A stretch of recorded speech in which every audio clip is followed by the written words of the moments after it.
So what is our current journey?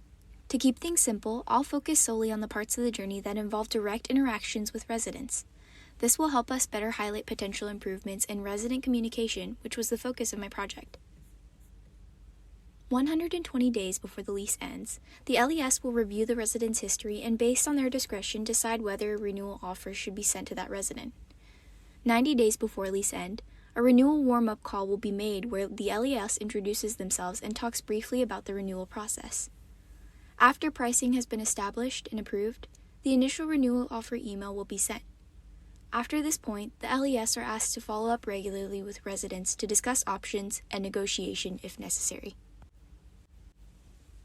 68 to 75 days before lease end, a hard copy letter will also be sent to residents who still have not made their decision.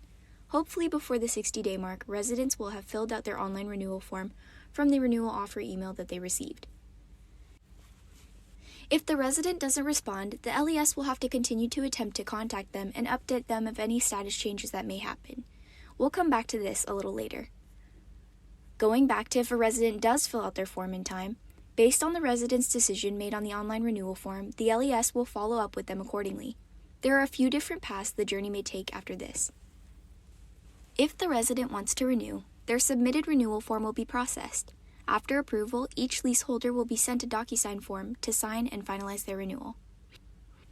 If the resident is a maybe, the LES will contact the resident to negotiate pricing and answer the resident's questions. In situations like this, incentives may be offered like a carpet cleaning or pricing changes as an incentive to get them to renew. This is market specific and must be approved by leasing leadership.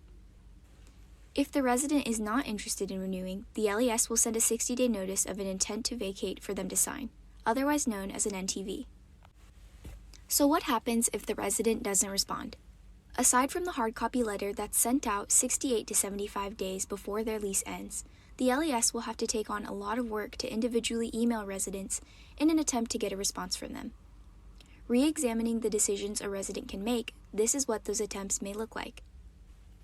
If the lease end date is greater than 60 days away, the LES will contact the resident to remind them that they have yet to make their renewal decision. In this email, they'll instruct the resident to find the initial renewal offer that was emailed previously and fill out the online renewal form from there. If the resident fills out the renewal form but doesn't submit their DocuSign form to finalize their decision, the LES will have to reach out again to remind the resident that they must sign the renewal or submit their NTV. If a resident still doesn't respond, the LES will reach out again after the 60-day mark to let the resident know that their deadline to submit their NTV has passed, and their account has been moved to a month-to-month status. Created using Powtoon.